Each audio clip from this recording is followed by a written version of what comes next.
Welcome to Spam Filter for Your Brain, bite-sized ponderings on how our thoughts influence our behaviour and our lives, and because we're all connected, how our thoughts impact the world. I'm here to help people reconnect with their bodies and declutter their brains. And I don't believe that we should just magically know how our emotions and our thoughts impact our lives if no one ever teaches us. So let's learn this stuff together. Back this week with some of what my best mate tends to call pokey little questions for you to ask yourself and just get curious about what's going on in your world. This week, I want to pose the question, what would your relationship be like if you spoke to your partner the way that you speak to yourself? And if you are single right now or you don't have anyone who you consider to be your partner, what would your relationship with your friends be like if you spoke to them the way that you speak to yourself? What would your relationship with your family be like? And then try and take that wider to some other things that you might struggle with in your everyday. What's your relationship with money like? How does that relate to the way that you speak to yourself? What's your relationship with time like? And how similar is that to the way that you speak to yourself?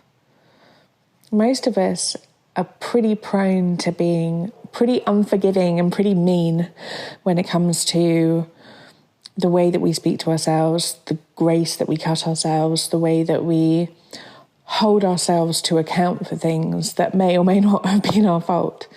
It's very rare that we are very comfortable and calm and resiliently loving to ourselves under all circumstances. And if you are in that place, I'm super happy for you. This is, that is something that most of us spend a lifetime working towards. And perhaps some of you see glimpses of it, and I really hope that you do. And in those circumstances, when you feel like you are maybe a lot better at this than you used to be, but also maybe not quite where you want to be, what happens when you make a mistake, when you drop something, when you drop the ball on something, when something doesn't go according to plan, or when someone else accuses you of something? How do you speak to yourself then? How do you speak to your energy and your time and your past self who made those decisions? What is it that comes up for you in words? And do you think that speaking to yourself in that manner is taking you any closer to kindness? Is that taking you any closer to the person that you want to be? And is the way that you're speaking to yourself any more likely for you to respond in a way which is more in alignment with the values that you want to hold in future? Asking ourselves these tricky kind of questions can really give us an insight into the incessant inner dialogue which is running in the background of most of our lives, these inner little narrators. Just by asking ourselves some tricky little questions, sometimes we can draw the parallels between the results that we're seeing in front of us and the stuff that we're saying in our heads.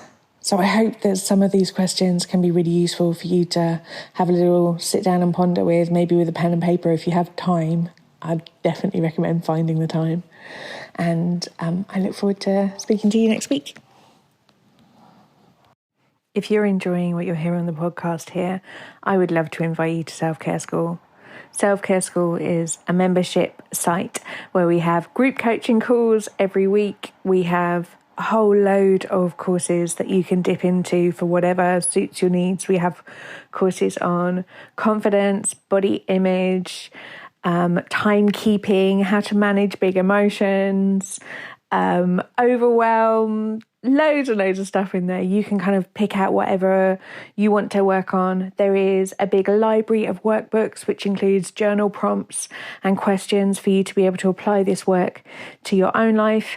And we have the most amazing community where people support each other. We learn from each other, and you get to work alongside people with quite often very different life situations to your own, and we learn so much together in community. If you would like some more of this, please do hop over to selfcareschool.co.uk.